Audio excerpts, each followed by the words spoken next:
Good afternoon, ladies and gentlemen. Welcome to the Board of Commissioners recess meeting for Monday, May 21, 2018. All the commissioners are present. County manager present. Clerk's present. JR present. Is he here? No? This is most of the budget meetings. Okay. All right. Yeah. Remind you to please silence your mobile devices, and I'll ask the presenters to come to the end of the table here and use the microphone this afternoon when you're presenting. Okay, gentlemen, I'll entertain a motion to approve the agenda as presented. Thank you, Maynard. All those in favor say aye. Aye. Opposed, no. That's all of us. First item on the agenda is an item for decision. This comes from Finance Capital Project Ordinance for the Eckerd Creek Pump Station rehab and approval of advancing funding. That'll come presented by Paul Imes, Finance Director. Paul? Thank you, Mr. Chairman. I'm going to ask Miles, if he's here, to come up and, in case the board has any questions or anything. The item in front of you is more of a standard accounting function. The board may remember we had received notice the county was going to get a $1.6 million loan from Clean Water State Revolving Fund, and so that money has not come in yet, and my understanding is that the funds will not be released until the Local Government Commission approves the actual loan, and I'm not sure exactly when that's going to take place. Miles may can update us on that, but anyway, in order to facilitate paying some expenses that we're already incurring prior to that time, we're requesting two things. One, for an appropriation from the general fund, basically advancing $90,000 to, which is the estimated engineering cost, and allow the county to upfront that money, and then once the funds are released later, we'll be able to get that money back. And then the other part about this item is to approve the capital project ordinance that is related to that as part of the motion. So with that, Miles, if there's anything you'd like to bring us up to date on. Sure. The State Revolving Loan Program is a reimbursement program, and the reimbursement doesn't start until after you've sign the contract and award the contract to the low bidder. We can begin to work through the process of going to the LGC for approval, but I've got a flow chart here from the state that shows how that is supposed to happen, and so we have to front the money until the loan goes through, and that promissory note won't be available until after we've awarded the contract. So we'll have to front that $90,000 worth of engineering to get us to that point. And that's been the standard way of the state revolving loan now for many years. It's a little different than the CDBG grant funding.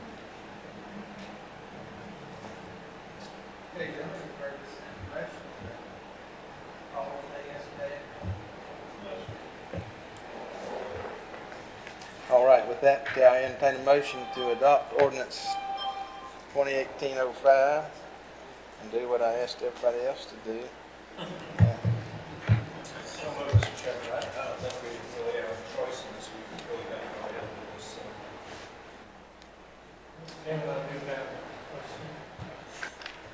with this. If we might, before we vote, this thing's been back and forth to us, I don't know, half a dozen times. And 4 or 5 years ago, I think the amount was $500,000, but I did not have time to look it up this afternoon. And I guess I'd like a little bit of expanded information of why we need another $1.5 million spent on a project that we were told 4 or 5 years ago when we spent that $500,000. Excuse me. That was the end of it. And the second question I had on it is, I was involved in getting part of the right-of-ways for that system. And it's got 80,000 for surveying, and I just want an explanation why we're surveying when that was done in the beginning and should be paid for and ready to go on it. So, you know, what kind of improvements are we gonna do for $1.5 million, Miles? This is a pump station rebuild and upgrade. It's wore out. It has been for a while. So you got pumps, motors, and appurtenances that go with that. It gets to be replaced. Then it's also a force main upgrade. So we're going to install a larger force main for that capacity. So the force main is where you get into the right of way and DOT encroachment issue there, not the pump station. How big is that? We're going with bigger pumps? Yeah, that goes to from a 10 to a 12-inch force main. 2 inches. Well, 2 inches is not is a little misleading. It's quite a bit of capacity in a 12-inch when you actually run the calculations. And the surveying is to, The surveying is mostly for to be able to get the force main in the right of way. We've got to determine where those properties are, which is every property is different up the shoulder of a road. so the surveying is not for property lines, the surveying is the layman of that force main. Yes.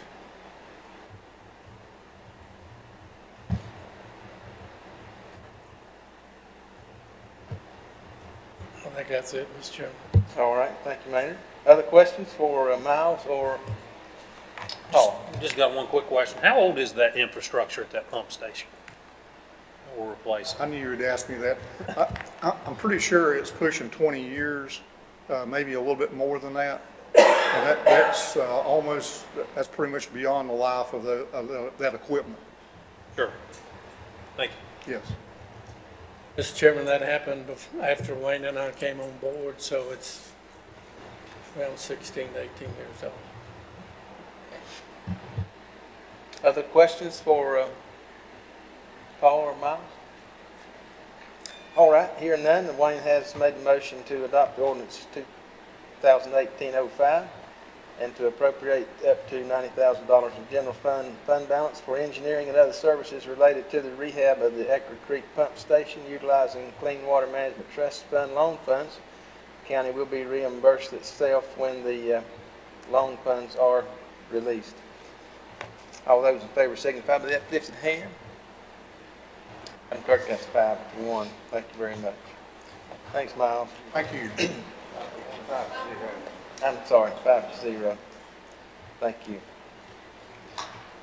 Items for discussion, I have several today. The first item is Finance Fiscal Year 18-19 proposed fee changes presented by Paul Imes, our Deputy County Manager, Finance Director. And this will begin, I suppose, Paul, with Greg Curry, or you want to have some comments first? Turn your microphone on, Paul. Just see, is Greg here? No, okay. Yeah, I'll present the EMS proposed rate change. You may remember last year when we adopted the budget, for the first time in several years, we incorporated some changes to the rates, and with the additional costs that we're incurring, adding additional bases and cost of operations increasing, we again asked for a small rate increase, only a 2% increase in all fees except the mileage. The mileage is the one fee that impacts us, I guess, more than anything. I will say about half of our revenue comes from Medicare and Medicaid, and since these rates are above the Medicare and Medicaid rate, it really won't generate us any more revenue from about half of the trips we run, but it should generate a little bit of revenue to help offset the cost. And going forward, especially after you hit EMS Base 6 operating for a year, I suggest you look at the rates more closely and really get those aligned and try to recoup the cost, because the minor changes in revenue is not going to come close to offsetting the additional costs that we're incurring with the additional stations. So, but for next year, just a minor change in the rates. Okay, any question on this matter? Oh, do we provide any input to Medicare and Medicaid to try to substantiate our cost and what we feel that they should be, or? Each year, through the County Commissioner Association, we go through a process where a company, Maximus, takes all our data on EMS costs, and they go through and get that information, send it to Medicaid, and we get an annual reimbursement of a cost settlement payment. It typically runs, well, this year is only $400,000, it's a little bit less. You know, and last year we got over $500,000 to help subsidize the actual charges. So, but between the cost settlement and the annual charges, we're still not covering the cost to operate the system. But there is, some, that's the only way we really get anything back, other than through direct charge. Other questions, comments? Mr. Chairman, Paul, I don't know if you know or not, how are we aligned with other counties around us on those fees? Are we pretty close? Or? Yeah, I think with the exception of Lincoln, we're basically, everyone else is sort of in the ballpark. Lincoln has some of the higher rates in the region. So, lady at my church told me hers was $700 and some to ride from lower end of Burke County down to Catawba Hospital. Other fees that would go on to this to make it, they get mileage on top of the fee, right? They get mileage. Yeah. What else? Any shots, medicine, or whatever they use? Now, the one thing that a lady with our billing company and I have discussed is, a lot of people now are going to charging for supplies in addition to, the base rate and a mileage charge. Now, we haven't proposed to do that in this budget, but again, I think that's where we get into next year when basically all bases are fully operating and you see what that cost is running. Then, I think you should take a look and see if that's something you want to pursue, because a lot of people are going to charging for supplies in addition to mileage and a base rate.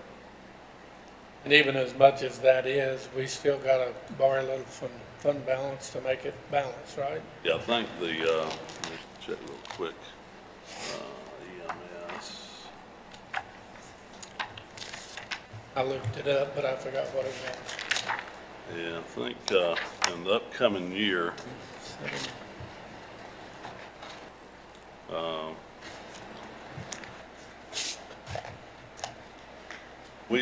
our operating expenses right at 5.3 million, and the revenues are roughly 3.7. So it's costing you over $1.5 million to operate it. That's all I have, Mr. All right, thank you, ma'am. Any other questions on this matter? Okay, hearing none, we will take that under advisement and move on to building inspections. Scott and/or Shane.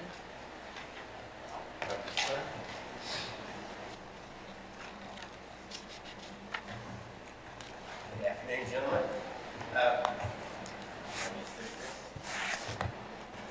It's that hot mic again. We only have two changes. The first change is to swimming pools. We only had two categories before. We had swimming pools, and then we had commercial swimming pools, so residential and commercial.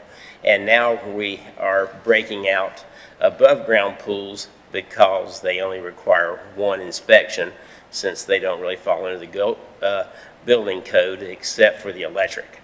So that was broken out into $75 for the inspection.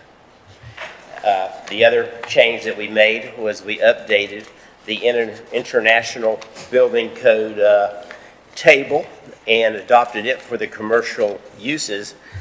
When we were going through the budget items, we found that the fee rate schedule for the 2018 International Building Code. We're supposed to readopt this every year. Hadn't been readopted for over 10 years. And so this represents about a 13% increase in what the commercial building permits will come out to. And that's all I have, gentlemen. Okay, thank you, Scott. Any questions for Scott on this item? All right, hearing none, we'll move on. Thanks, Scott. Brings us to Parks and Recreations. Craig?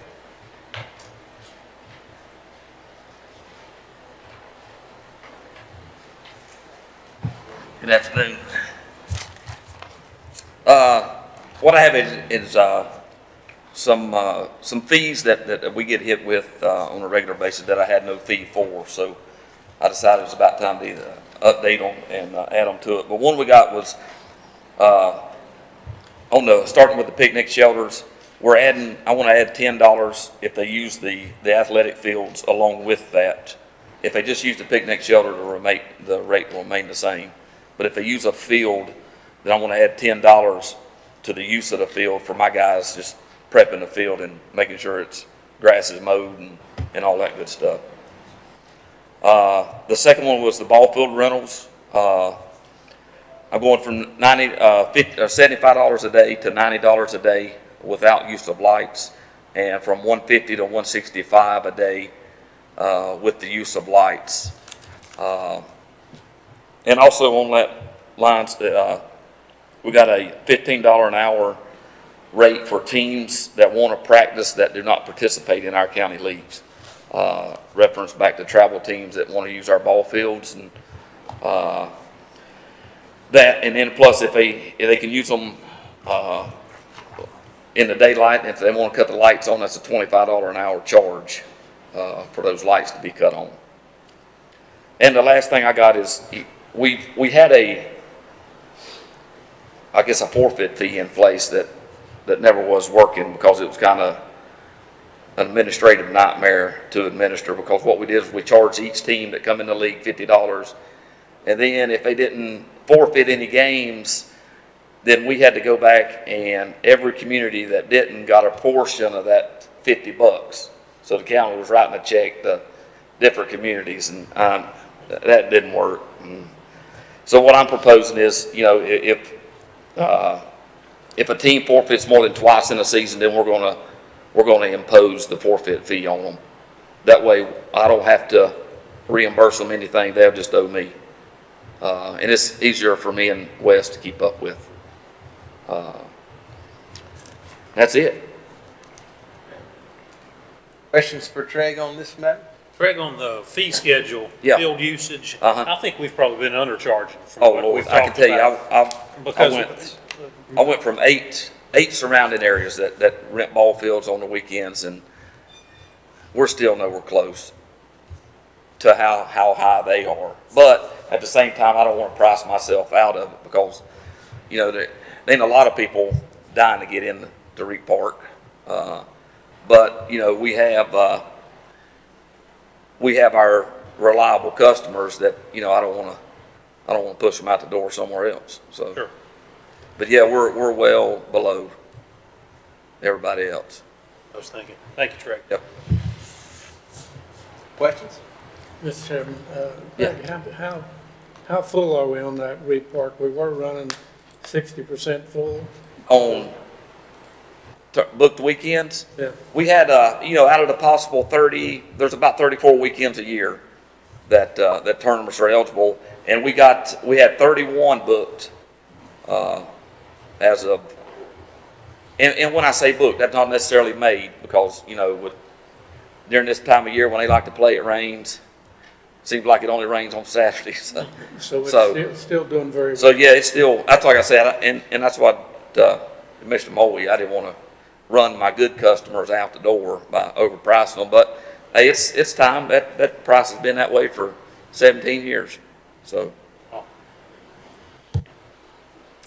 Other questions? All right, thank you. Thank y'all, guys. Next item is registered deeds. Afternoon.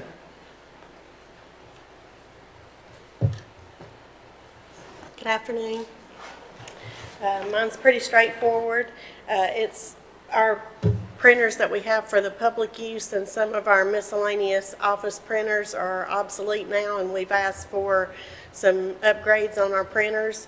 The printers that are recommended by our IT department, in pricing those, the toner and ink cartridges for those are quite a bit more expensive than what we have been paying, and the state office contract on office paper has gone up as well. So I would like to take our plain copies from 15 cents to 25 cents to help offset the toner charge increase and the office paper increase. All right, thank you, Stephanie. Any questions for Stephanie on this matter? All right, hearing none, we'll take that as Thank is. you. Thank you.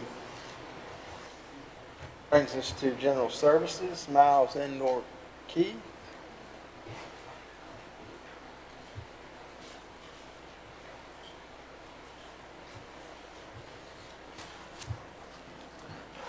Hello again. Just as a summary, our water and sewer rates are going to go up 5%, what we're proposing, and our solid waste fees are going to go up 4%. These are due to the cost of doing business. We've got costs in water and sewer for the electrical costs for our pump stations, whether it be water or sewer, cost of maintaining tanks, cost of our infrastructure, replacement lines. Our repair items are going up every year. Solid waste, that one is mostly due to the requirements of the state for monitoring, and also we'll be spending money for state required upgrades to the landfills due to our methane gas ventilation systems. So that's in a nutshell what the costs are for.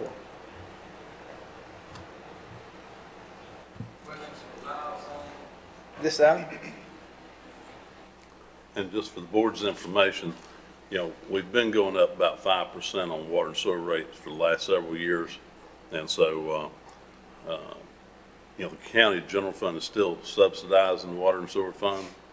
There's $100,000 each year that general fund basically picks up for water and sewer, not counting miscellaneous little odd and end if something really expensive comes up that they don't have money to pay for. But we've, you know, started several years ago just doing small incremental increases so we don't end up with some year having to do something really large. And so smaller increases along the way is much better than, you know, we've done in the past. So. Questions on this matter? Mr. Chairman, I don't have a question, but I do want to reserve to comment about water and the basic need of it at some point, but it's not really a budget item at this point. Thank you, ma'am. All right, hearing no other question or comment, Miles, we'll take that information. Thank you, gentlemen. Brings us to item 2, finance fiscal year 18-19 budget explanation of change and items of note. We'll recognize Paul for those, and you should have, I believe, a printed copy of that information available also.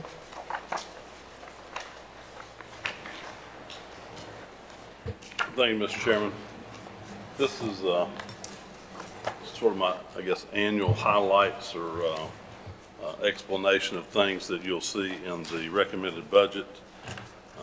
Typically what I cover is, you know, anything related to personnel and any significant other operating or capital cost is certainly not intended to explain, you know, all the pluses and minuses in each departmental budget, but more or less just the significant items that I felt the board would need to be aware of or be interested in. So I'm not sure, Mr. Chairman, how you want to do this. If you want to, as I go department by department, if you want to stop, you know, and do them one at a time, or just wait till the end and field questions, whichever the board would like to do. I'll push that mic over just a little bit towards you. Toward me. Why don't we try it department at a time, Paul, and see how that goes? Okay.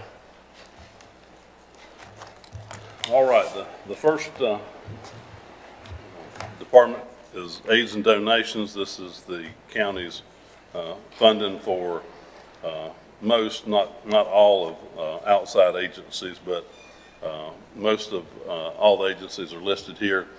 You will notice that in the upcoming year, we're funding one new organization, Conflict Resolution Center, at their requested amount of $6,760, and I believe they made a presentation to the board at the February budget meeting. There's also increases in funding to the rescue squad, 10.5% increase, 10,000. REACT was increased by 5,000, and Burke Recovery or Burke Council on Alcoholism, an increase of 10,000. What it does not cover is two organizations that we've historically funded, the Burke Arts Council and the Forest Service. They were not here to make presentations at the February meeting, so they have not been included in the recommended budget, but I think they are scheduled to talk to the board next week at the budget meeting about their needs. So, Questions in this area? I have heard from the Arts Council they do plan to present. They had some issues first round, and then I have not heard from the Forest Service, but it sounds like they're coming. Yeah, okay. Any other question, comment? All right, Paul, carry on. and building inspections, not a whole lot different there. The only thing I wanted to point out was the inclusion of a replacement vehicle. So we want to continue their replacement cycle. This will be the third year in a row that we've updated their fleet. Questions there? I'll just keep going. We'll stop you if we think we Okay. need to. All right, fair enough.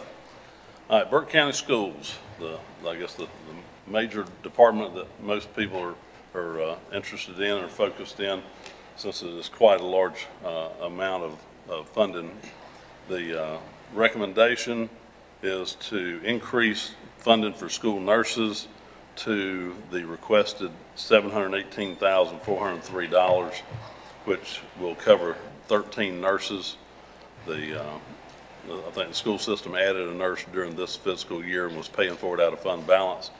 We're picking that up, and the balance is paid from a $100,000 health grant that currently pays for approximately 1.2 positions. So the combination of the county's $718,000 plus the $100,000 from health department should fully fund all the school nurses.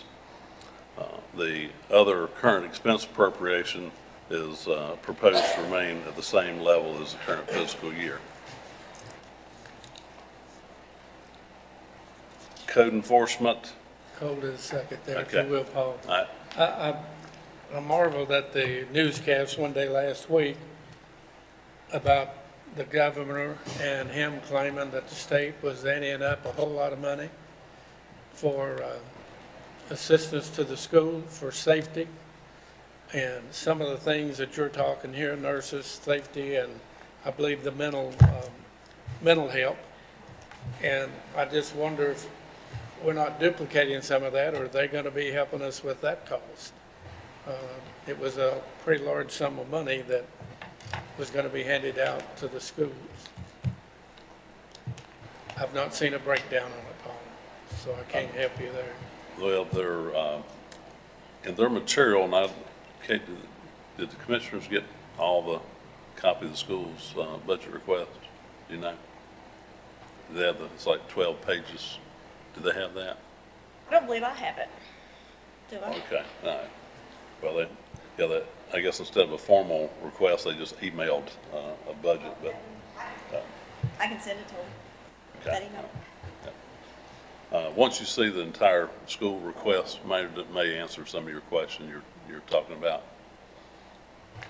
Because their information goes into more detail than what is evident in this document.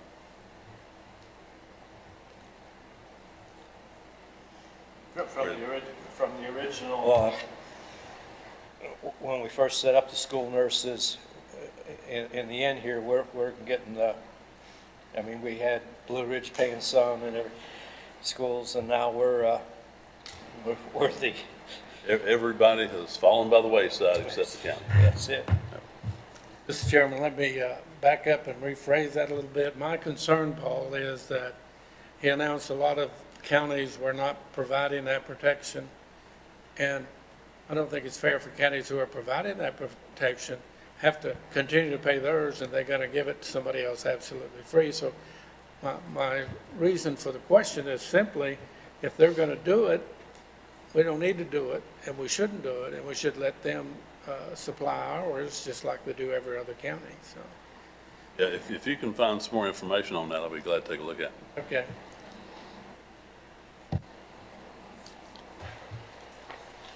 Ready to move on? Yes, sir. Okay, code enforcement, the only thing there really just highlighting that they had requested $25,000 to help with the removal of abandoned manufactured homes in the county, and that $25,000 is not included in the recommended budget. In communications, we are proposing to reclassify, there's 6 telecommunicator 1 positions. We're going to reclassify those to telecommunicator 2. Estimated cost for that's $10,560. The reason for that is all the telecommunicators are doing the same job duties over there now.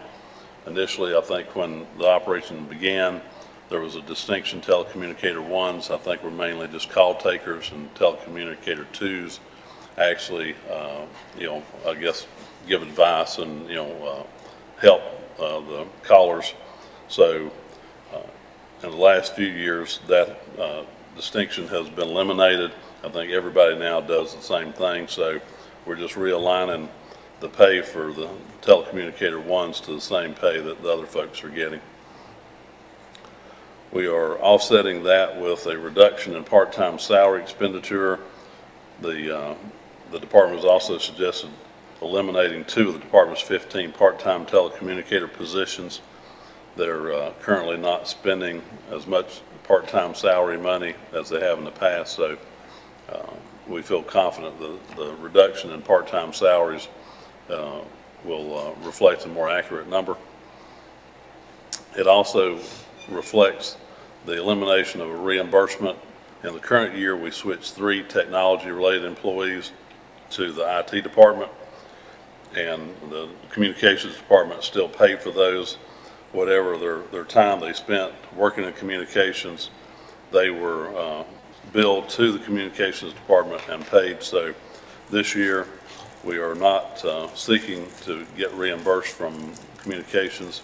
So if you see in the IT department, their salary and benefits have gone up. That is because of the elimination of the reimbursement. We also are funding $68,000 of a requested $116,000 for capital items. And as the board is probably keenly aware, on the revenue side, that reflects the elimination of any payment from municipalities to share in the operating costs of the operation over there. For cooperative extension, we've appropriated $12,000 to buy some new front office furniture for that department. In the county manager's budget, there's $150,000 for an estimated cost of a pension spiking payment should the county manager retire at the end of the year. Nothing for courts and debt service. Next year is the first year of the debt payment on the jail, and that number is $1,908,671. Paul, would you go back on the county manager? Try to explain that a little bit. If the county manager doesn't retire, what happens then? Well, the pension spiking payment is really just, I guess, the retirement system came up with it as a mechanism that if they basically compare contributions that have been paid into the system for an individual versus the actuarially determined payout. And so the difference is assessed back to the employer. So now if the manager was not to retire, we obviously would not have that payment. Of course, you may have it again later, whenever he did retire. So, I mean, that will come back if he would retire 4 or 5 years down the road then, or? Possibly. I mean, it's one of those things that every year the retirement system calculates it based on, again, what's been paid in, based on what they estimate, the payout will be over the life of the individual. So, and it fluctuates one year to the next. So, I can't say, how much it'd be, but, there's, it's always that possibility, I guess. All right.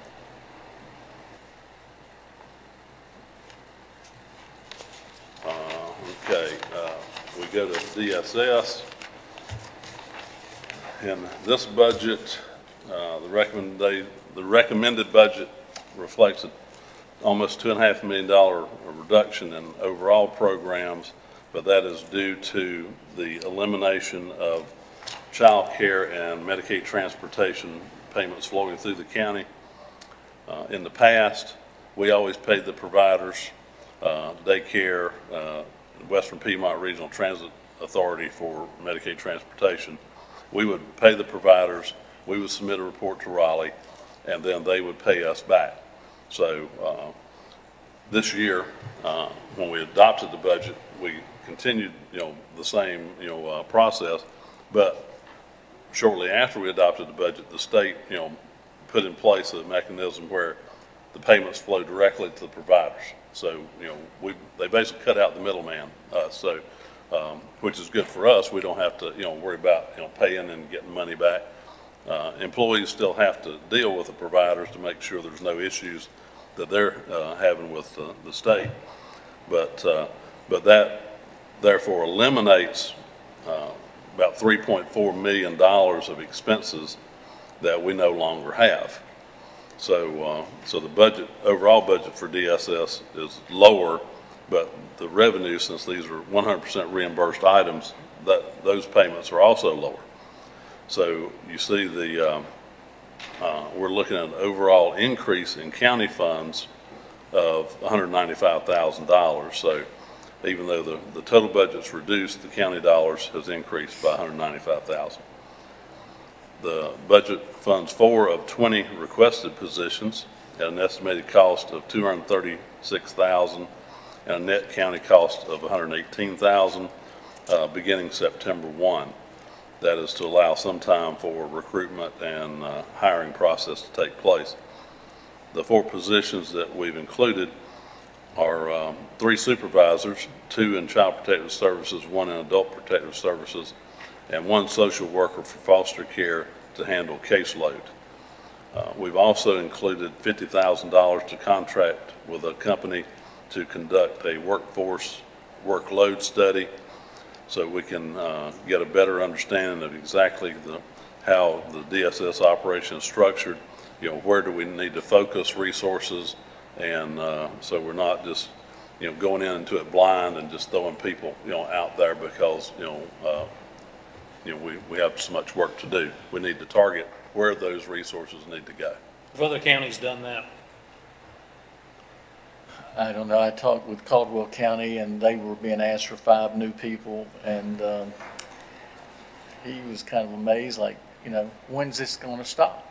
Sure. And, I had a conversation with another county manager that had a great deal of background in DSS, and he was of kind of the same opinion, like, you don't want to hurt the department, but you also don't want to just go blindly down a trail, and that's why I believe having this consultant come in that's extremely familiar with DSS. In fact, I don't know if you remember Rebecca Troutman. She is a member of the consulting firm that I'm looking at if we go forward with this, to really shake out what needs to be done. Are there areas where there might be some tweaking for efficiency improvements? And then some of this, the people that we're putting in help with the ratios so that if there are cases that are waiting on a final meet with the line level employee with the supervisor to close out a case, because you get these huge caseloads, and if that's some of why that case is remaining open, this is an attempt to affect that and begin to reduce that.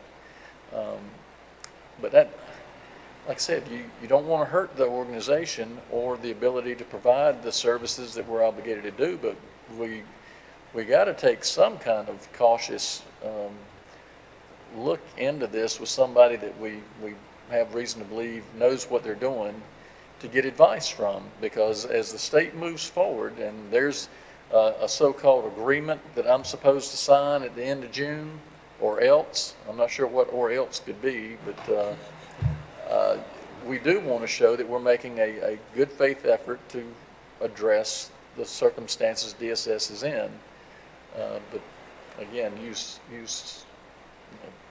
best judgment we can with the best information we can get. I think it's a good idea because, you know, you can go back and look at these older budgets in 2015, 16, you see how much of a percentage increase it's come up. And, you know, like you said, you don't want to hurt that agency, but then you want to provide all you can. But at some point, we got to know exactly what you're talking about. So I think it's money well spent. Is that our request that there's, Brian? Oh, that's my request. Again, gentlemen, 20 positions, that's a phenomenal amount of money. And if it's needed, then we'll have to deal with it. But if it's not needed, if there's other things that can be done, I think, you know, that's our job to do, is to try and use our money as wisely as we can. At 20 positions at $50,000 a year, what is that, $1 million, isn't it? It's $1 million. Well, that doesn't include cars or whatever. Vehicles or laptops or. Yeah, it's a lot. Well, and gentlemen, I think there's some detail, I don't know that you're familiar with it. If you're on the DSS board, you know that the state is making changes, and instead of just one trip to visit a child that is maybe being foster cared outside of the county, I think they're looking at two a week, and that's extra drive time and time that person's tied up and can't do something, and so you get into just there just ain't enough hours in a day. So I think this is a good path to pursue to try and get to wherever we need to be.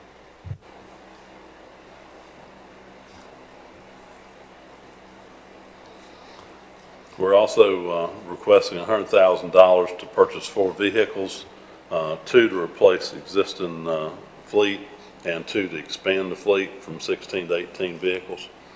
As Brian was mentioning, you know, when the workers have to go out more and more, especially out of county, then they need more vehicles available, dependable vehicles to get to those destinations and back. We're also including $53,000 for a life cycle replacement of computer equipment, plus the equipment the 4 new positions would need. The one thing the request does not, or the recommendation does not fund is a $55,000 request to create more office space for all the additional staff positions that were requested. Paul, before you go away from DSS, that child day care, 2.1 million. Right. Is that ended or was it transferred? It's just going away, or? That's that program I was mentioning, that the state is dealing with the providers directly now.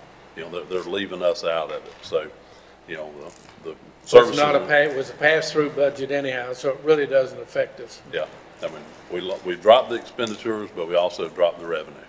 Okay. So. Paul, I had a question on page 37. Seeing a reduction in 341,000 under IVE maximization. Can you give me an explanation on what that is? Well, in foster care, you fall in one of 2 categories. You're either a state foster home child, which is the expense is, you know, 50% reimbursed, or you qualify for 4E. And so, you know, and that reimbursement is 83% state. So, you know, ideally we want more people to qualify for 4E because our reimbursement is greater. But the board and the maximization that's really just terminology on how much the state will pay for those people to be, somewhere. So you'll see, the categories fluctuate because when they take children, they don't really know which category they're going to fall in. So you'll see, increases in some places, decreases in other places. The overall thing that I'd really just point out in foster care is all the switching back and forth for next year results in 63,000 more county dollars. Okay, thank you.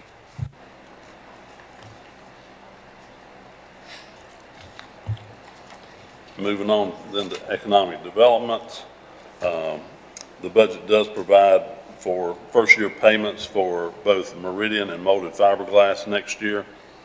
The Meridian, if they pay the maximum, valuation that was in the agreement, our payment to them would be $40,000, and molded fiberglass, the maximum would be $25,000. So obviously, we won't know exactly what the amount of those grant payments are until the tax office assesses the value and the calculations are made for that. But those should be, based on information I've gotten from BDI, those should be the maximum amounts for those two companies.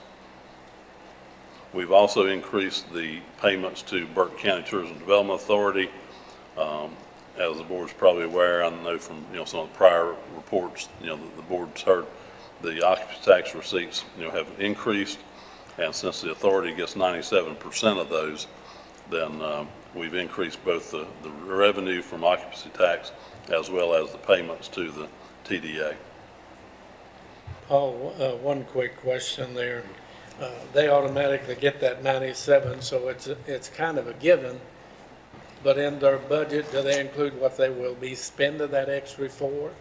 And the second question to that, it might not be allowed, but I want to ask it anyhow.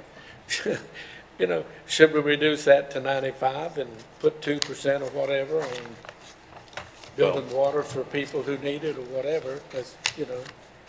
Find a good need for it. Maybe put it on Parks and Recreation. You can. Yeah. That's mandated by the state. Yeah. Yeah, and that money that we get from that's based on a formula. They use sales tax receipts and whatever. I don't know how accurate that is, but that's what it is for every county when they figure that out every year. But I guess it's as good as you can do. Yeah, the authority, because it's a separate governmental entity, right? Their board adopts their budget, and the legislative requirements is that a minimum of 2/3 of the money has to be spent on tourism-related activities. Now, that's very broad. I mean, you can't blame them for protecting their money, but Yep. you can't blame us if we might have a better use. Yep. Well, that was the one, man, if you remember going back to the beginning, it used to be 3%. And so the county was using the 3% amount to help offset our costs for economic development. Well, then some years later, the legislature, I guess we requested that an additional 3%, be added to it to go up to 6%. And so when that change was made to 6%, then our ability to use that money for economic development went away. It was taken away, and it had to be, all spent for tourism-related things. So, but like I say, when TDA gets the money, then they have to divvy it out and make sure that, it meets the statutory requirement on how that money is spent. And of course, Morgan and Valdez get a part of that too, but the requirements are still the same. It has to be spent minimum 2/3 on tourism development, tourism-related activities. So most of the counties are enjoying more money in that category, and it says good, positive things about people wanting to come to North Carolina. And way back when the Lake James thing did, we included that in our plan that we presented to state and Duke Power and everybody else. Wayne, evidently it worked. the budget also increases funding to BDI, or otherwise known as Burke Partnership for Economic Development. It's a 3% increase to almost $223,000. And it also includes $25,000 in operational funding for VEDIC. In the current year, we did not include any funding. We did the prior year, but so next year we're including the funding at the amount of their request.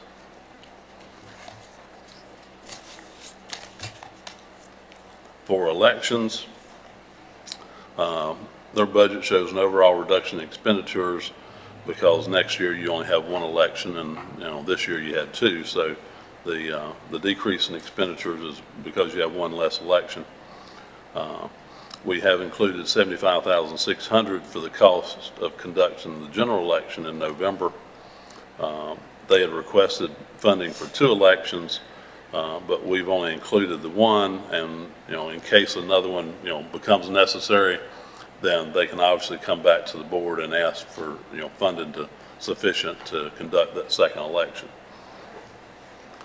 We also did not include the department's request for a new position, elections systems analyst, at an estimated cost of a little over $48,000, and we did not include the department's request to reclassify the staff over there at an estimated cost of $14,000. The employee wellness clinic, nothing has changed there. We still contract with Blue Ridge to hold the clinic for us. EMS, the overall expenditures are down, but that's because we included in the current budget $450,000 to construct and equip EMS Base 6. That's obviously ended, and so next year's budget will show a reduced amount of expenditures. We have included 8 new paramedic positions to cover the new EMS base, but those positions will be starting November the 1st at an estimated cost of a little over $205,000. We have decreased part-time salaries due to the current level of utilization by $77,000, and we've increased overtime by $52,000 because those costs continue to increase, and as those individuals get pay increases, that will translate into higher overtime cost. We've increased funding for drugs and medical supplies by $50,000 due to price increases that we've incurred. And we've also included approximately $210,000 to purchase and equip a new ambulance, which continues our annual replacement cycle for vehicles. We are including almost $110,000 to replace 2 defibrillators and 2 ventilators. We had been replacing 2 defibrillators each year. This year we did not do that, so we took a year off, so we're looking at picking back up on the replacement for that medical equipment. We did not include funding for a $75,000 request for a new QRV, and as we've already talked, there's some minor changes in the fee schedule. Moving on to finance, the only thing I'm going to point out there is I've included approximately $11,000 to cover the cost for the 1 month overlap in my position for the month of July. For fire marshal, it's another one of those items where the expenditures are showing a decrease, but that's because there were some capital items that are not reoccurring. We had funded a storage building for $250,000, which we're getting most of that done this year, but we have included an additional $99,000 to complete that project in next fiscal year. We also did not fund a request for $36,000 for a UTV. For the garage budget, we've decreased the automotive supply budget by $100,000 to bring the total across all county general fund departments to approximately the same level as the current fiscal year. We've done rather well as far as being able to save money in automotive supplies the last few years, so the decreasing it to the current year level should be okay unless the price of gas just really goes up and remains at up for most of the year. Paul, what's happening with our tire stock now that Buff's out of business and they've ceased doing their business? I guess they sort of moved over to like Rural King over there, but I guess we had pretty good stock of tires and stuff there. The winter tires. I believe that's what they've done, is they just moved it over to the new business. Yeah, I think the two guys from Clark Tire reopened up over there. Yeah, I think Buff basically stored so we wouldn't have to, our tires. So when we needed, But that wasn't just winter tires; it was all our tires. yeah, Right? they basically, because we really didn't have a place to, keep any kind of inventory of tires. So we basically bought all the tires through Buff. But I don't know if Miles is still here. That's something we probably ought to look into. Yeah. Miles, do you know right offhand how tires are being handled? We're trying to figure that out because Buffs still does not have state contract approval through Michelin. So that would be our preferred route, but we're still trying to figure that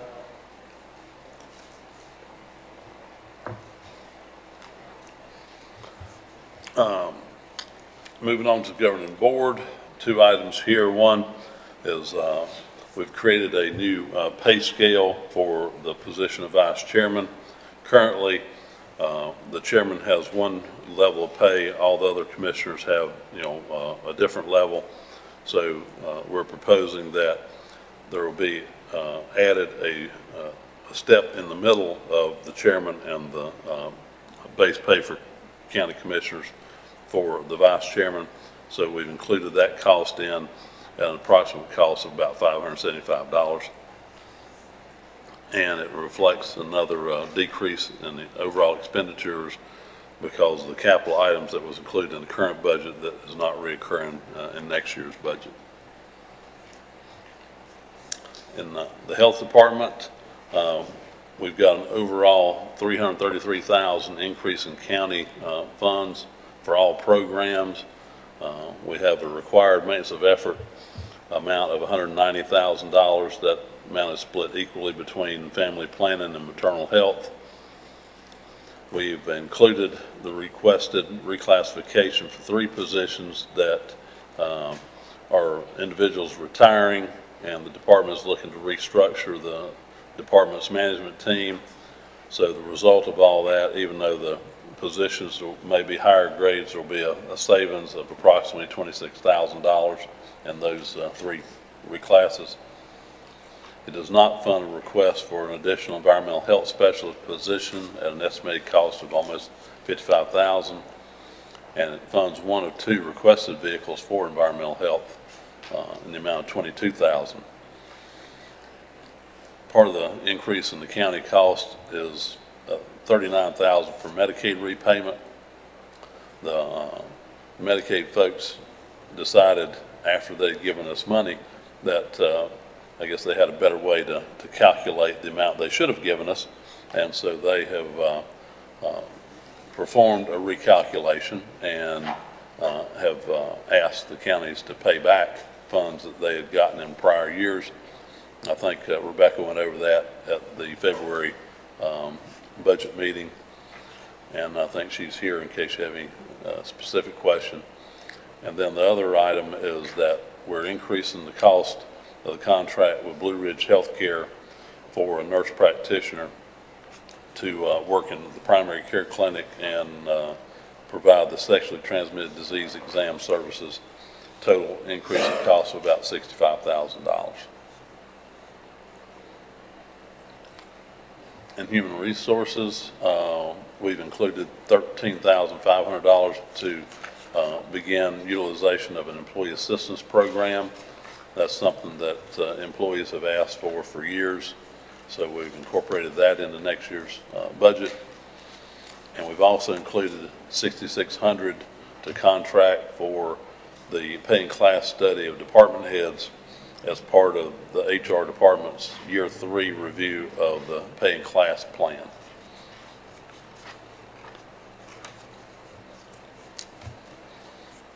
For IT, this gets back to what I mentioned earlier in communication. There's just no reimbursement coming from the communications budget, so it looks like their salary and personnel costs have really gone up when in fact it's, personnel-wise it's the same thing. It's just there's no transfer of funds between the two departments.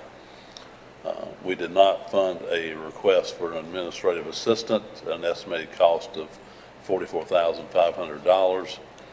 We did include $25,000 to redesign the county's website, and we included the department's request for $21,500 to conduct network penetration testing.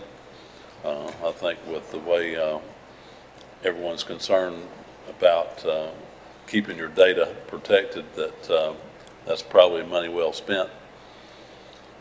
We did not fund a almost $230,000 request for the start of a multi-year project to redesign and consolidate data centers. But we did appropriate $46,000 to begin a replacement cycle for network switches. No real changes in Juvenile Crime Prevention Council. That's just a grant that flows through the county, same amount of money when we get in, we turn around and pay it to different agencies that are funded through the JCPC board. Land record management, no real changes there. In the legal budget, the current year was the final payment of the R.O. Huffman Center lease settlement. And then the library, we did fund a new library assistant, one position beginning September 1 at a cost of almost $30,000. That was a position that was requested last year with opening a new facility, but we delayed, hiring all those positions last year to make sure we got settled and we knew, more or less what the funding, needed to be. We've included $20,000 to replace the last HVAC unit at the Morganton Library. The city of Morganton pays half of the cost for that. We're also replacing 20 computers at the Morganton Library. Morganton does not participate in that cost. That's an estimated $20,000. Oh, quick question on the computers. Mm-hmm. When were they, how old are those that's in there now? I do not know right off the top of my head. I know we replaced several this year. They're the public Are we doing that computers on for a the public. 5-year plan? It's either 3 or 5. I'm not sure which the library is on. Steve? That is part of their normal replacement cycle. So these computers coming up are about 5 years old. Yes, sir.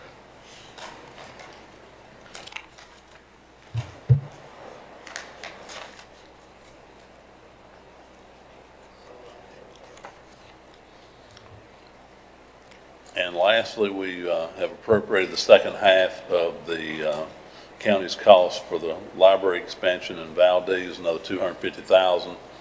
So that will bring our contribution to $512,500, if my memory serves me correctly.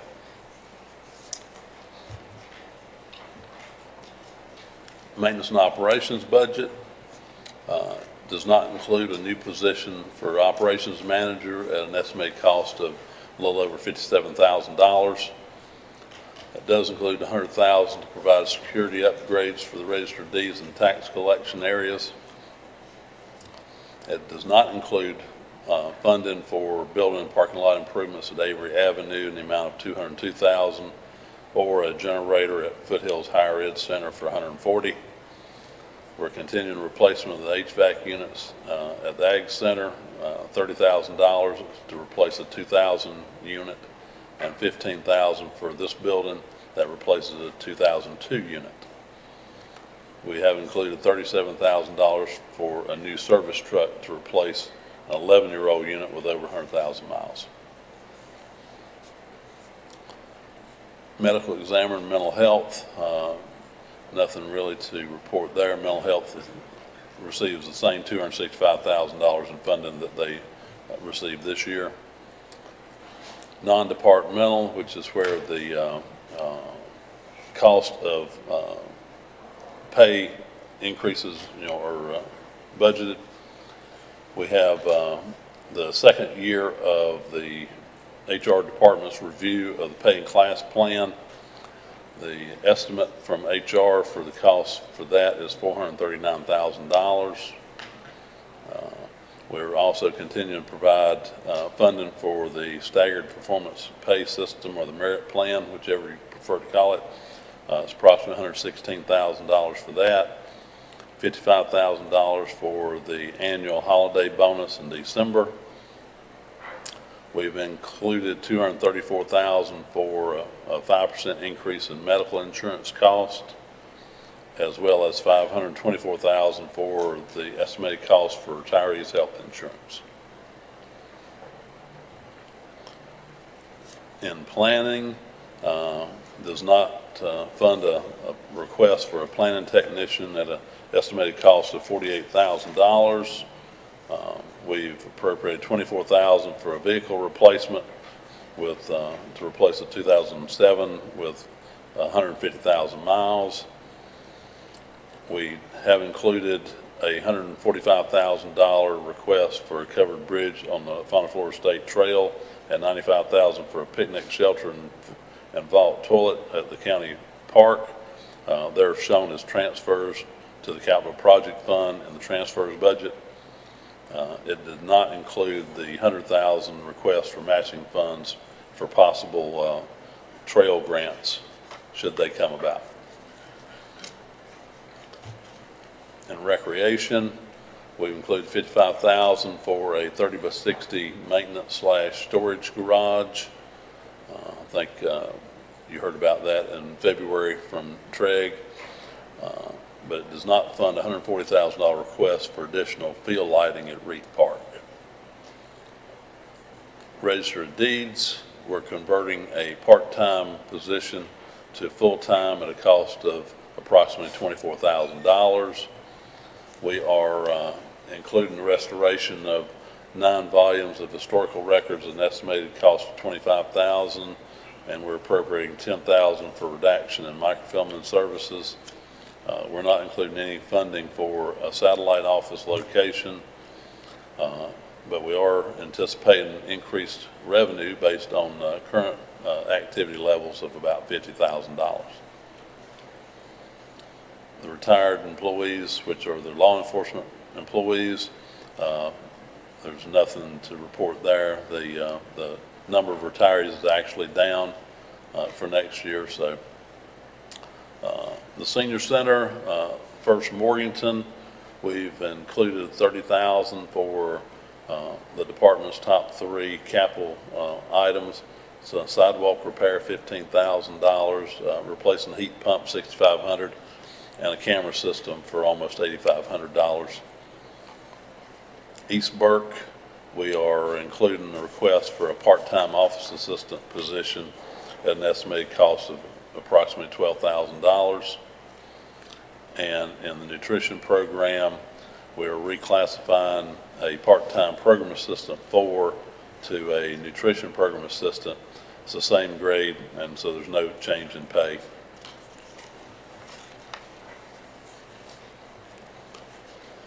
For the sheriff, I think the most noticeable thing there is it incorporates the narcotics task force operation into the sheriff's department. Personnel and operating costs of approximately $140,000. That funding is to be provided from assets from the narcotics task force. You may or may not know that we will have a final audit of the task force as of June 30 of this year. And once the audit's complete and we know how much money and other assets, belong to the task force, we will transfer, all that over to the county and use that to pay the ongoing operating cost of the narcotics division. No need to do that. Why do we want to separate it? It seems like I remember when we took it and separated it, now we want to bring it back under the sheriff's department. Why? Yeah. Well, that's the operation that Valdez and Morganton withdrew from last year, and Drexel is withdrawing at the end of this year. So as of June 30, the county is the only entity left. So, you know, we're going to just bring it back to the sheriff, since we're the last man standing, if you will. So this is hard to say, isn't it? So do we have our cities, there's no one nice way to say this, dumping on us, is that what we're saying?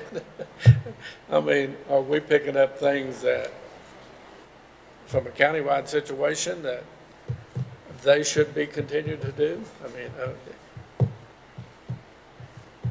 Well, I won't sit here and try to, you know, explain their rationale for doing it, but you know, they served notice, both Morgan and Valdez, last year, that they were withdrawing as of June 30 of 17, and so this year we've operated the organization between the county and Drexel, and of course I don't exactly remember the date. Brian may remember, but you know, Drexel gave notice that, you know, that they would be, you know, withdrawing at the end of this year, and the way I understand it, none of those organizations are claiming any right to any assets, you know, of the organization. So, but do we have a right to request what they did with that budget? I mean,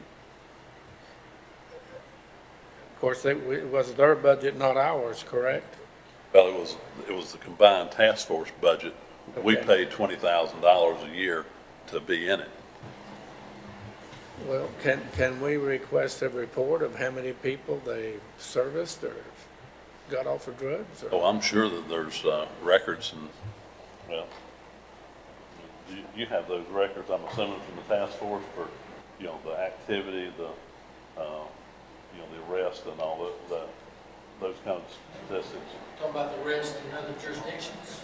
Well, I mean, just what the narcotics task force has been doing. Yeah. So we have absolutely no choice to either not have any or turn it over to the sheriff's department. Well, I mean, like I say, you know, if you're going to have a narcotics unit or a narcotics operation, you know, we're the only ones left to run one anyway. And so, you know, since the county would be running, either you run one or you don't have any. And so I guess the sheriff would like to see it continue. And so since it's our operation left because everybody else has pulled out, then, you know, well, the point is that where we shared costs, now we're going to take the entire load on ourselves. And right. Yeah. But on the plus side of that is any assets they have, you know, will belong to the county. So, you know, any of these cases that are, I guess, sort of in the pipeline, and I have no idea. Sheriff, you have any idea how much that could be? Pipeline? Yeah. Brian, do you think it was 180-some thousand? I don't know that the records are all that clear. It sounded like there wasn't any money we were waiting on to be distributed from the federal government. You have cash in the fund balance, but this is one of those that we enjoyed it, and here you go. Just like 911, it's on us, and you don't have any recourse that I know of. There's not a whole lot left for them to pull out of, Maynard. Only thing they can pull out of now, I guess, is the libraries. well, I'm kind of like the tourism committee. I want to protect my own money. Don't want to see. I think one thing is important to realize, though, that Morganton, they had one person in the task force. Now, they were paying $20,000. But they're going to, I think, my understanding is they're going to hire another task force person, so they'll end up with two. And as far as the law enforcement part, we're working together. I mean, their officers still helping us. We're working hand in hand with them. They're working hand in hand with us. The only one really that has an impact is Valdez was paying, I think they were paying like $20,000 too. And they're not going to have a full-time narcotics officer. My understanding is their detectives have been trained in narcotics, where they're going to be doing some of their own things. And we were already had 4 sheriff's deputies in the task force anyway that we're paying for out of Burke County funds, so that really is not a change. We're just continuing to use those 4 officers, specifically for task force. I mean, specifically for narcotics. We actually, I guess, are picking up 2 additional personnel that was paid for from the narcotics combined budget. And so now they'll, be 100%, sheriff's department cost. But as I mentioned, as long as, there's money that's left over from what the task force had, we'll use that to pay. Now, obviously that'll, dry up one day and it'll be all county money. So. And I think Burke County is the last regional task force that's in existence to our knowledge. All those task forces dissolved years and years ago. The only thing that's different, I think, that the police chiefs in Catawba County may have combined, and they're working together, I know, as a task force. Now that the new sheriff, he may combine with them, so I'm unsure what Catawba County will do. But as far as regional task force, Burke County was the last one that was in existence. Well, again, they just, you don't hear or read anything in the paper about them where they made an arrest, they did this, they did that, they did correction. It's almost been a non-effect organization as far as results.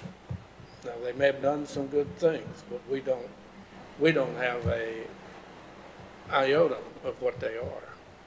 Talking about the task force? Yeah. Well, if you look in the paper now, you'll see it just says Burke County Sheriff's Office Narcotics Division. So and a couple of months ago, they voted to let the Sheriff's Office actually operate the task force. So if you look in the paper, you'll see numerous arrests. We made 8 arrests in one day. We arrested 6 people out of Loman's Motel, 2 additional people, so they're making lots of arrests. The narcotics division is those 4 officers. Tremendous number, many more than they were as a task force. Sheriff, quick question for you. How many vehicles do you have? Oh gosh, Just a rough, I'm not gonna hold you to it, but just a rough estimate. 80? Does that sound right? Paul, do you have any idea? Yeah, you probably have a little bit more than that, 85 maybe, something like that. You saying 85, yeah. Okay, that's good enough, I was just wondering. Okay.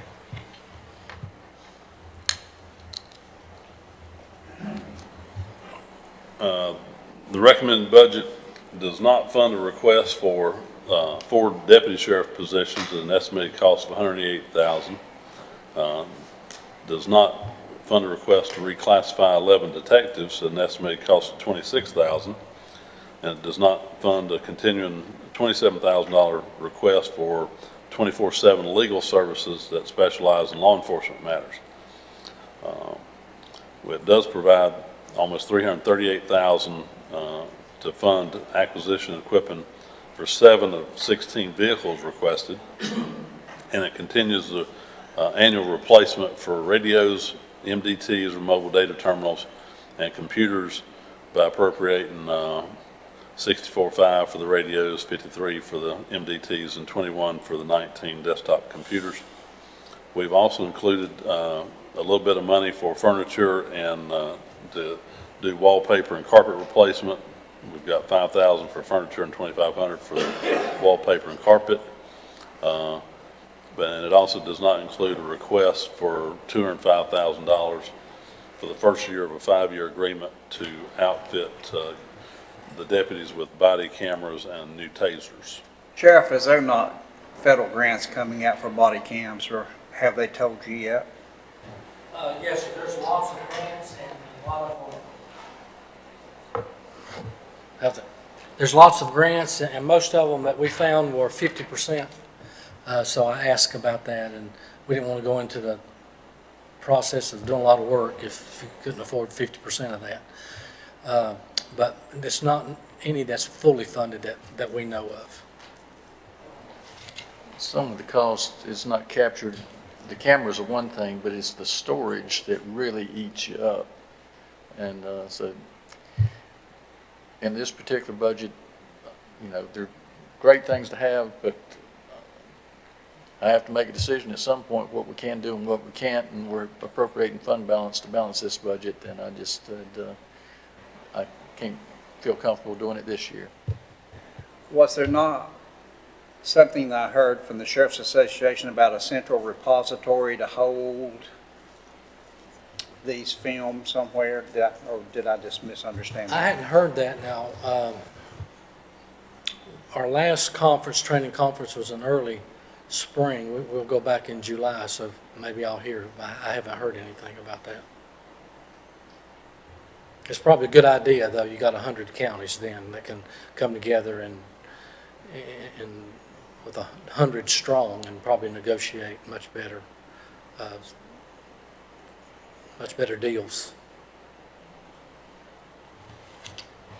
And I think the total request, because as I mentioned, this is the first year of a 5-year agreement, I think the total request under, I guess, the option y'all have investigated is more like a total 5-year commitment of like $600,000. So it's certainly not cheap by any imagination. And the reason we chose that company is tasers have a relatively short lifespan, and they give you new tasers. And if you have a taser that malfunctions, they don't fix it, they just replace it immediately. Plus, they will, anytime we get requests from District Attorney's Office or Defense Counsel for those body camera footage, they do that for you. So our IT or nobody at the Sheriff's Office has to do that. That's part of the agreement.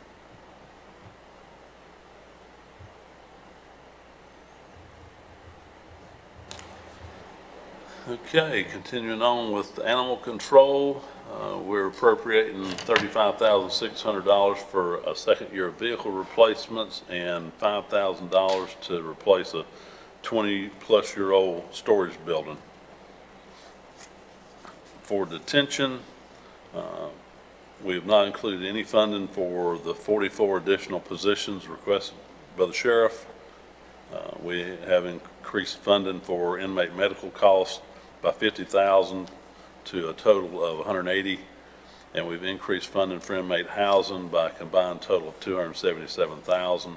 That includes, you know, out of county, Burke and juveniles.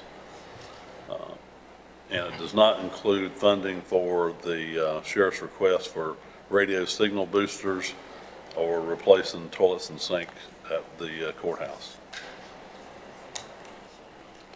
Soil and water, there's nothing to report there. Tax assessor, he's requested an assistant tax administrator position, with that being split equally between tax assessor budget and collections budget. Total estimated cost on that is $70,500. We also did not fund a request for a senior real estate appraiser with an estimated total cost of a little over $50,000. That position also being allocated between assessor budget and tax revaluation budget. And we did not establish a creation of a tiered classification structure for real estate appraisers. I think Danny had mentioned this to you in the past.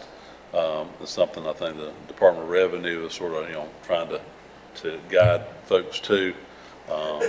But since the tax office, my understanding is they are included in next year's year 3 review by HR, then we just left that to be considered during that process. We did fund the replacement of one of the 2 vehicles that were requested, and we're paying hopefully paying the last $20,000 on the contract for the new tax system. Hesitate to call it new anymore, but anyway, for the tax system. And we also included funding to continue computer replacements for 6 desktops for the assessor's department.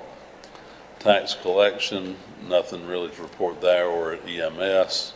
And tax revaluation budget, there's an increase there of $50,000 to pay the printing and mailing cost associated with the January 1, 2019 reval. For transfers, I'd mentioned a couple of these earlier. We are transferring $250,000 to the solid waste disposal fund to pay for a front loader. The solid waste disposal fund does not have sufficient fund balance to pay the cost for this due to a $376,000 requirement for gas wells at the landfill. So they don't have any extra money to pick up any additional costs like this. So we're having to transfer that. And on that, they were saying if this loader is needed to make sure the floor is clean at the end of the day, and if it's not, we could wind up getting fines from Diener or whoever the oversight regulators are for the way we operate the landfill. Right. The other two items there are the ones I mentioned earlier when we were talking about planning for the covered bridge and the picnic shelter. So for transportation, this is where we pay our portion of Western Piedmont Regional Transit Authority's operating cost. The operating portion has gone up by 5% or $1,700, and the capital contribution has gone up by $11,000 or 56%. The capital is to replace 8 lift-equipped vehicles and 1 bus. Veteran service, nothing different going on there. And finally, the Western Piedmont Community College, we've increased their current expense funding basically by half the amount that they had requested. We increased it a little over 2% to by $51,000, and we did include funding for both the college's capital request, which was a $75,000 for a facility master plan and $60,000 for wayfinding signage on the campus.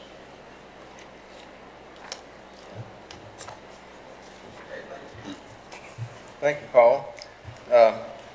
Gentlemen, let's take a 5-minute recess and then come back and we'll take any questions you have for Paul and let Brian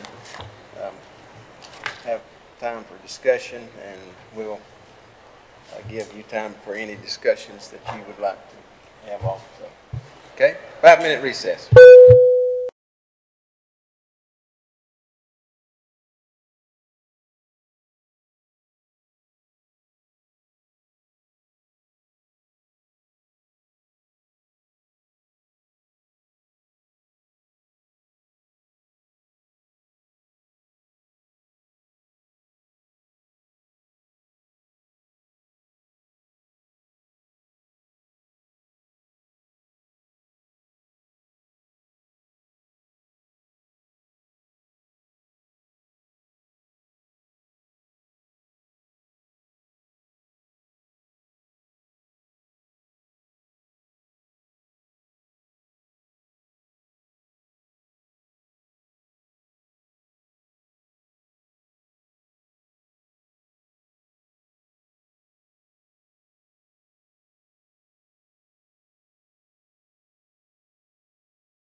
Try again.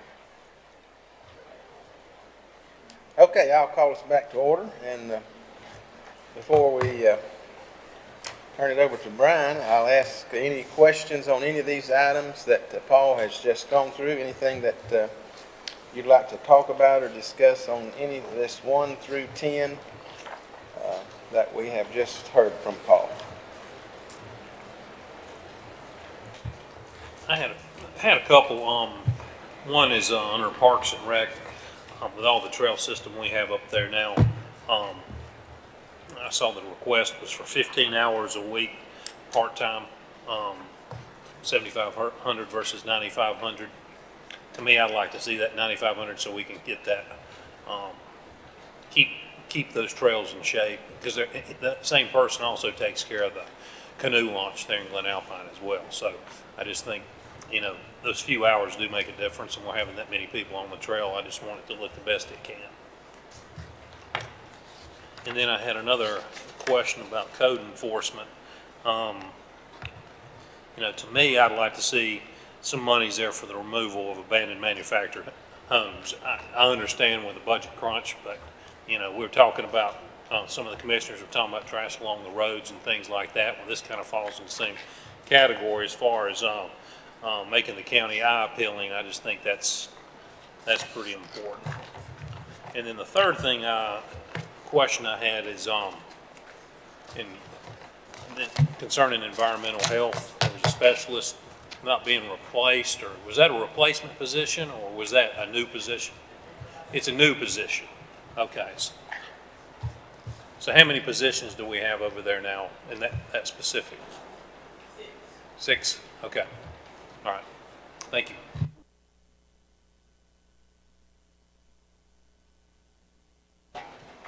Other comments, questions?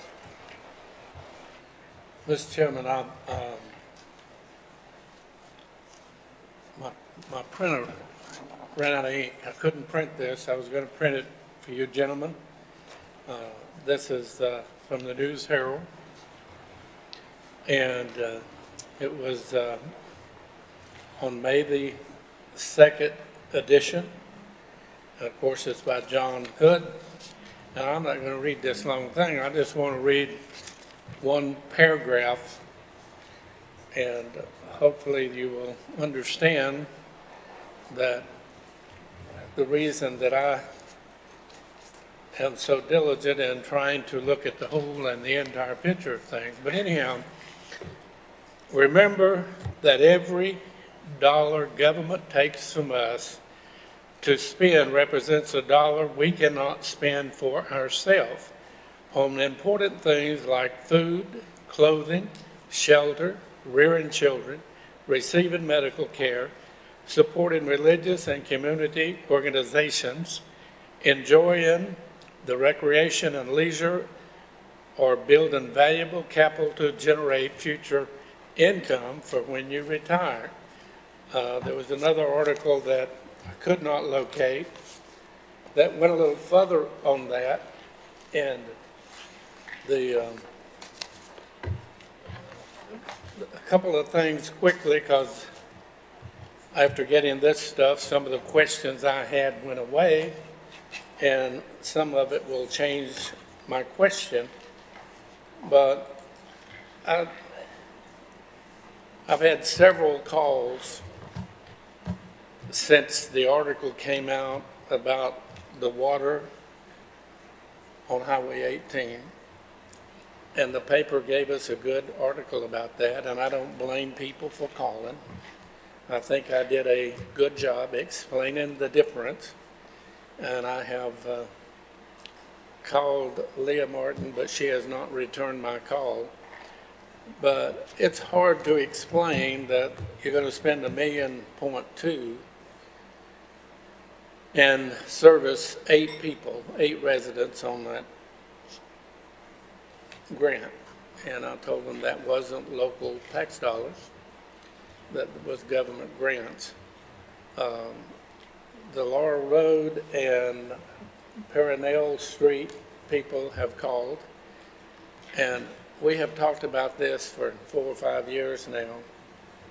But I think I think it's time that this is a basic need, and we're spending money, and I'm not about to say we're wasting it, but there is a higher need for some of the money that we're spending. And we need two things on our water. I'd like to see for it to pay for itself. I'd like to see that we don't go up on the rates every cotton picking year for such a basic need as water. And the only way we're going to get there is either of two ways, and I have mentioned both of them before. And one of them is to allot 1 cent of the sales tax, which, Paul, if I remember correctly, is around $620,000.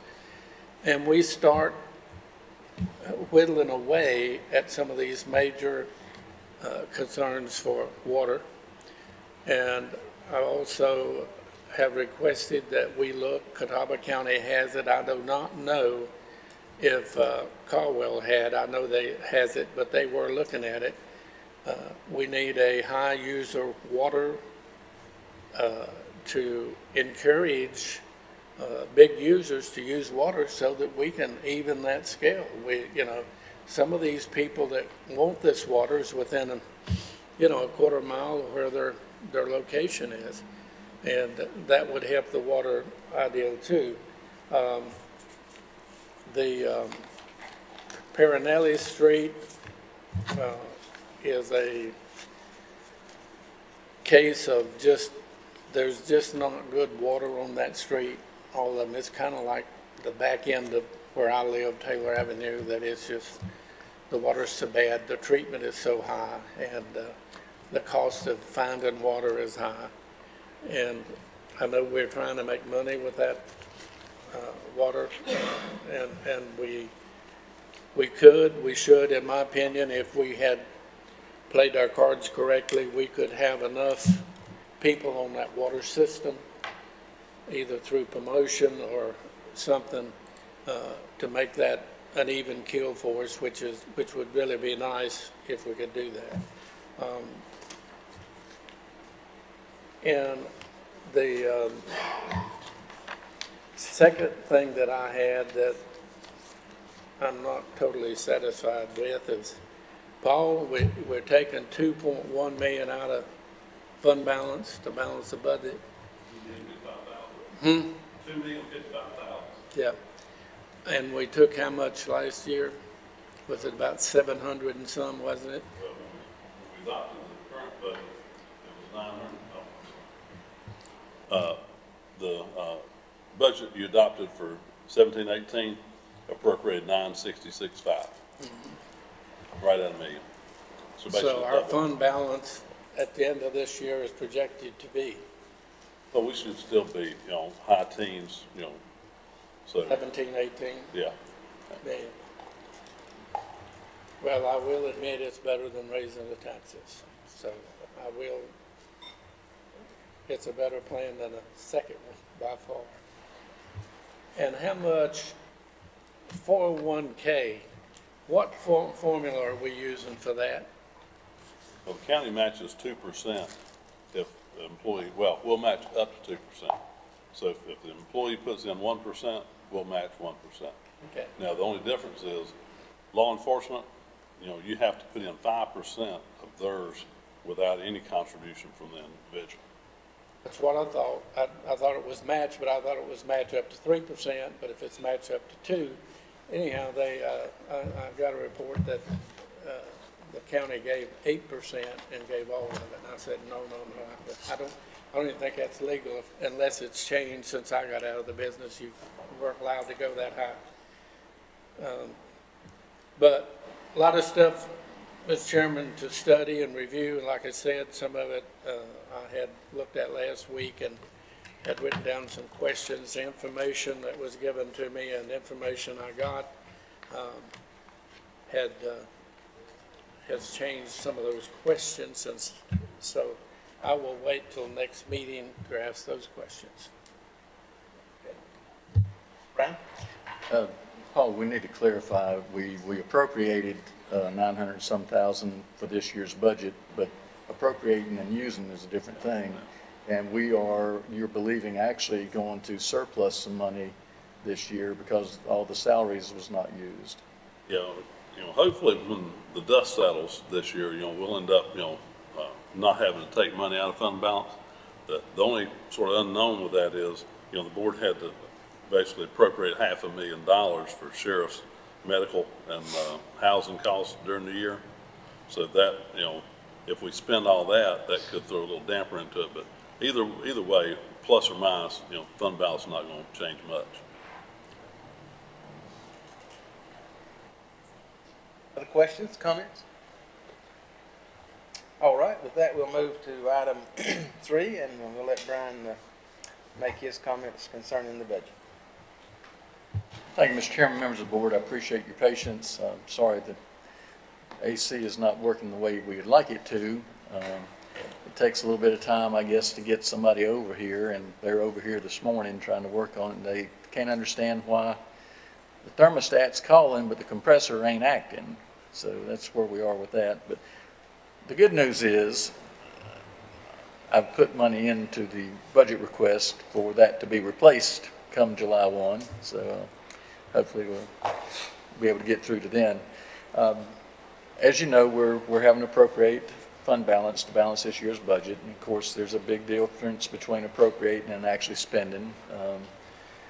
We tried to be cautious. We tried to look at different funds, line items where, like utilities, where you're looking at historic usage and trying to say, well, are we putting too much in or just about right to find that Goldilocks path. It's enough to get us through generally. I mean, you can have an absurd winter that could throw you out of whack or something. But anyways, we tried to look at things. We can't fund everything. I tried to incorporate the input that I received during our first budget workshop back in February about what commissioners would like to see done, to the point I felt comfortable. When I got to a certain point in the amount of fund balance I was using, I became uncomfortable. And if you'll notice, there is no cost of living increase in this budget. The only increases that will be those either for a merit increase or through the second year cycle. Now, this is something that is kind of new to you, because I think in the past, what my understanding from Paul is, the first year they would do something like this, it would work. But when they got to the second year and you saw the price tag, it was like, nope, we can't do it. And if you go through with it, you are breaking new grounds as a board, and you're following through on the 3-year cycle that we're trying to do to make sure that we're near or close to or at market rate for these different jobs and positions and what they're doing. And as you know, the job market is tightening up. It's not a lot of people unemployed anymore, so it's getting harder to recruit, especially in your EMS, your sheriff's department, and certain parts of DSS, where these folks have to have a state certification in order to have the job. You can't hire somebody off the corner and put them to work. So we, again, try to thread the needle as best we can, and this is a starting point, and we are receptive to the input from the board members. And I think when we start boiling this down and we get to like, okay, now how many of you are comfortable with making this tweak or that tweak to get us to where we need to be for adoption in June? And we'll be glad to do whatever we need to provide information or answer questions.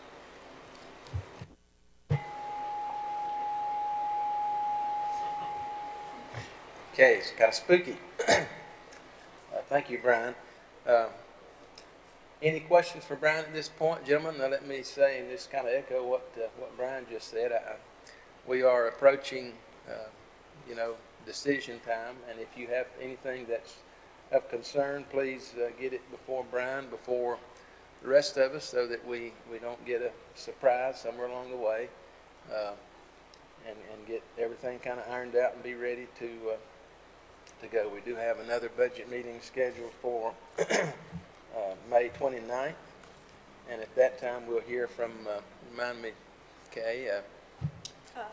Outside agencies, the fire department, human resources, any department that wanted a reconsideration. So I think it would be good at that time if we can be prepared to give Brian some direction on, particularly at that day, as to, yes, we'd like to do this, or no, we would not, or so that he can put the final touches on the budget for our June meeting. Any questions, comments from anybody? All right. Here none, I'll entertain a motion to recess to Tuesday, May the 29th, 2018 at high noon. All right, all in favor say aye. Opposed? That's all of us, Madam Clerk.